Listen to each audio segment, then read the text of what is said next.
Greetings, true believers! We just got a brand new trailer for Deadpool 2, yes, that is the official title, and our sharp-eyed experts have gone through frame by frame to spot every detail you might have missed. Maximum effort, let's do this. We kick off with a familiar scene. Deadpool's sort of sidekick, Dopinder, is sitting in his taxi while Poole himself has gotten into trouble. Those don't look like supervillains though, or even henchmen chasing him, so this feels more like a comedy aside than a full-on action scene.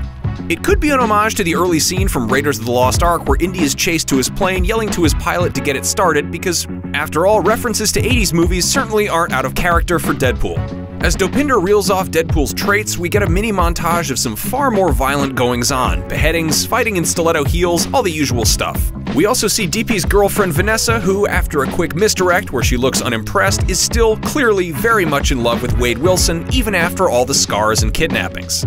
Deadpool's line about rounding up all the gluten in the world and throwing it into space is a nice nod to Superman 4: The Quest for Peace, except, you know, with gluten instead of nuclear weapons.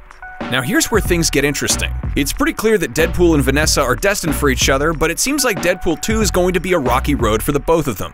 Josh Brolin's character Cable is after the still unnamed kid, played by Julian Dennison, who you might recognize from Taika Waititi's Hunt for the Wilderpeople. Later in the trailer, we hear that Cable wants to kill the kid, not just take him. Given that Cable's usual story involves coming back in time from the future to prevent an apocalypse, we'd make an educated guess that one version of the kid goes on to cause some serious mayhem. Wade either doesn't know who the kid is or is confused as to why Cable would want him. We'd take a guess on the second, given that Wade and the kid are both in the same luminous yellow overalls and at various points in the trailer are both wearing the same ominous-looking collars. Are we looking at a mutant internment camp of some kind? X-Men movies have certainly explored this concept in the past. Whatever the reasoning, we can see that Cable expects to get what he wants and that his robotic arm is strong enough to knock down even a superhumanly strong mutant. Let's also take a moment to point out the best ever from the studio who brought you intertitle card: Sublime. It seems as though Vanessa wants to take her relationship with Wade to the next level. Maybe the kid will let Deadpool try out being a father figure?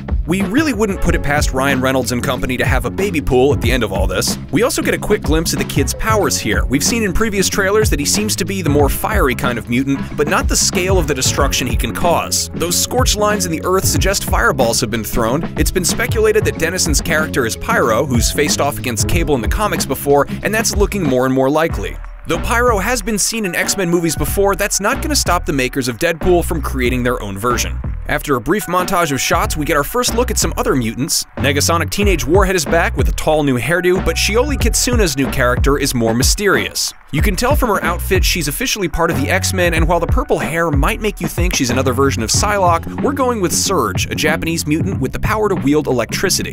Dopinder's here too, and it looks as though something disastrous has happened to his beloved taxi. We also get confirmation that Colossus is back, hopefully as more than a sidekick for Wade, but it looks as though the X-Mansion will remain mysteriously empty. How else would Deadpool get to mess around with Charles Xavier's chair? Incidentally, Professor X is an Obama fan. In our first shot of TJ Miller's returning Weasel, Poole confirms that we're going to see the first movie X-Force lineup. The X-Men universe's equivalent to a Black Ops unit includes Surge, Zazie Beetz as Domino, and Terry Crews is there too in the role of Jesse Bedlam. You can clearly see his name on this shot of what appears to be potential X-Force candidates. Weirdly, the most prominent person in the dossier is comedian Rob Delaney, playing someone named Peter. Perhaps he's Peter Wisdom, a dark-haired secret agent with mutant powers who was affiliated with X-Force in the Marvel Comics and also trained Bedlam. After Deadpool himself names the derivative X-Force, we see what seems to be a 5-hero lineup. We're not sure who the two in the back might be, but that appears to be Pennywise himself, It actor Bill Skarsgard as a member of the team. But which one? Perhaps he's Chamber or Solo or Richter or Zeitgeist or maybe even Dr. Nemesis. You'll notice he appears to have a face mask around his neck. Or perhaps he's Garrison Kane, a cyborg who was part of the Six-Pack team in the comics who has a rocky history with Deadpool. We're pretty sure that's Shatterstar in the back on the right. In the comics, he's a time-traveling expert swordsman for Mojo World and was one of the original members of the X-Force. In any case, from here on out, it's all action. Base jumping, outnumbered fights in Japanese bathhouses, and fights against what look like the asylum attendants. Also, Deadpool is wearing a strange bit of fabric around his neck. Is that to cover up the collar we see him wearing in the next scene? And it's probably just color grading, or maybe he's just covered in dust, but it really looks like Poole is wearing a version of his gray X-Force suit here. We get a brief look at most of the main characters in action, including a classic "Deadpool's head is on the wrong way" gag, and then there's something intriguing. This brief shot shows Cable getting blasted with some sort of weapon in what seems to be the facility the Kid and Deadpool are in earlier in the trailer. That might even be Dennison's character on the floor to the right. That definitely seems to be some kind of prison that Cable's broken into.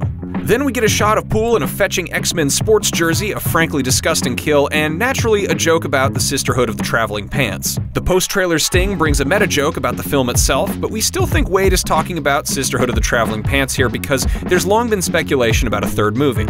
The sting is finished with what looks like Ryan Reynolds genuinely laughing at his own joke. It's adorable. Anyway, that's what we saw. Have you spotted any clues that we might have missed? Be sure to let us know in the comments below, and for more of IGN's Deadpool 2 coverage, make sure to watch the full Red Band trailer as well as our breakdown of the first trailer. And for all things Deadpool, trailers or otherwise, make sure to like and subscribe to IGN everywhere you like to watch.